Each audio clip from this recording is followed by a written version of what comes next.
Welcome to Echoes of Fear, where the unknown whispers in the dark and the shadows weave their chilling tales.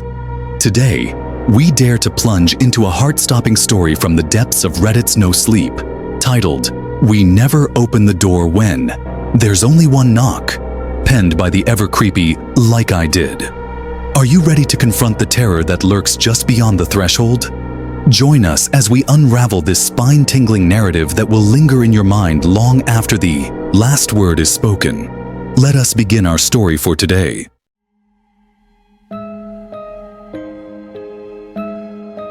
Please, just let me in. It's getting cold. The voice was familiar, only older than I remembered. Very close to detail. La, please. Using my old nickname was a nice touch as well. I sat on the floor next to the door, my arms wrapped around my legs. Of course, this had to happen the 1 week my parents left me alone. They hadn't gone on vacation for years. I practically begged them to get away for a while, for their own good. If I called them, they'd come right back. But I don't think that would have helped me anyway. Besides, I wasn't an idiot. I heard the knock and I would not open that door. When someone comes to your house, they will ring the bell or knock a few times. Most people like to play safe and simply use the bell. And then you open the door as you normally would, but never, absolutely never, should you open the door when there's only one knock. It was the very first thing we were told when we moved to this neighborhood all those years ago. There are a bunch of rumors of people disappearing or suddenly dying after opening their doors, though they all supposedly happened before we even lived here. I never believed in it, not even when I was little. This town was simply insane. Most people here were a little eccentric and unusual. Well, that's what I believed, until I heard my lost sister call for me after the one loud knock on our front door. "Please go away," I whispered. Even after all those years, I recognized her voice. And when I heard it, I jumped right up, ready to open that door wide, but I knew it wasn't her. I'd looked through the window. There was nobody in front of our door. Don't know how much time had passed before I finally grabbed my phone and called Max, who's not only our neighbor, but one of my closest friends. "She's here," I said. I knew I wasn't making much sense. I didn't know how to word my thoughts. "Who? Where?" he answered. "Ruby." Silence. "What?" Max started speaking but stopped. "She knocked." That was enough information for him. "You didn't open, did you?" I shook my head, which of course he couldn't see. "I'm coming over now, okay?" I'm not sure how many minutes passed, but Ruby had stopped asking me to open the door. "Hey, Lainey, I don't think the bell is working," I heard Max. Maybe they screwed with it? I swallowed. "You could knock?" There was silence for a little while, followed by one loud thud. When I didn't open the door, the sound of Max started shouting loudly, "Open the fucking door!" His voice became louder and louder until it hit a frequency that almost made my eardrums explode. I didn't move, I didn't speak, and finally the doorbell rang and the voice became silent. Slowly I got up from the door to look outside. This time it was really him. The last time I saw her, we had the biggest fight of our lives. We were sitting in the living room with tea that had already turned cold. I don't open up about Ruby often, but hearing her voice today really messed me up. And all because of stupid Jack. I rolled my eyes. Max smiled. "A boy?" I shook my head and laughed. Jack was a stuffed toy in the shape of a pumpkin. I'd never told Max about the fight. In fact, nobody but my parents knew about it. I loved that damn thing, won it at the Halloween carnival. When Ruby saw it, she begged me to give it to her. She cried for hours because she hadn't won it. And even when my parents said they'd buy her another toy, she wouldn't stop. She wanted mine. Well, she wanted to be just like you. It's sweet. I nodded. Ruby was a year younger than me, but she used to act as if we were twins.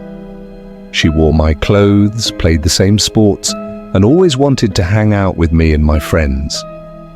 When I think about it now, I think it was adorable, of course. Back then, I found it insufferable. I sighed. For days, I took Jack everywhere with me, even to the bathroom. It was probably just out of pettiness, but that toy became everything to me. So when I came home from school one afternoon and saw that Ruby had cut it in half, I screamed at her like never before. She only looked at me with big teary eyes. Max put his hand on my shoulder. Come on, Lainey, siblings fight, it's normal. I saw you with her though, and you were a damn good big sister. I nodded. Of course, I knew it was just some stupid fight between kids, but if I could turn back time, I'd give her every shitty toy I owned. This happened 5 years ago. Ruby would be 16 now. My parents have tried everything for years to find her. I believe the only reason we still live here is that they never entirely gave up the hope that she'd come back home one day. Maybe now she was, just in a different way. Do you think I'm losing my mind, Max? He raised an eyebrow.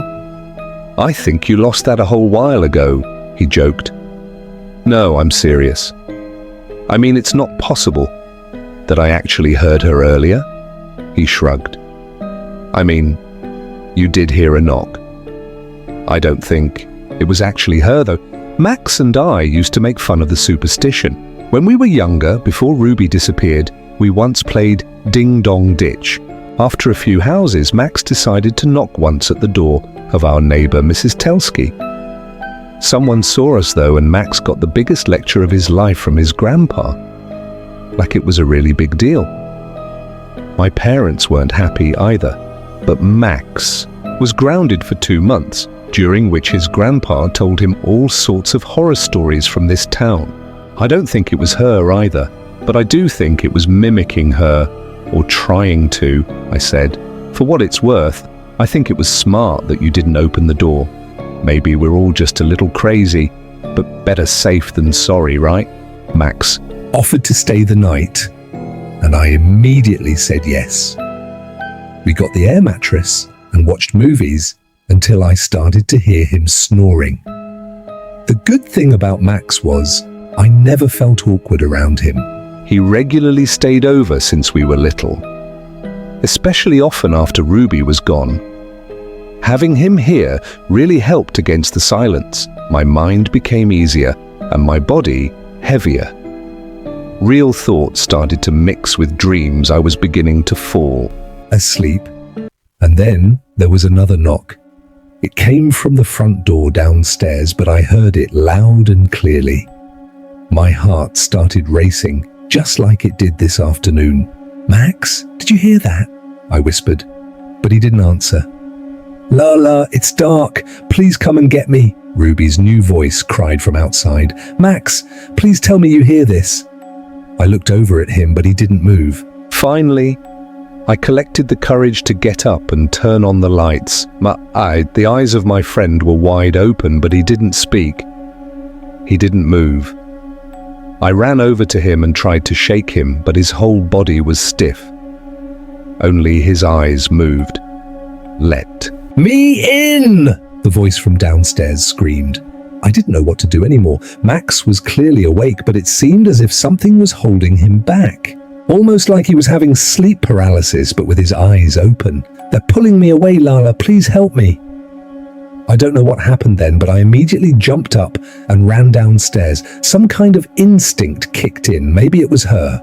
Maybe I could pull her back inside. But if this was really Ruby, was she also the one doing this to Max?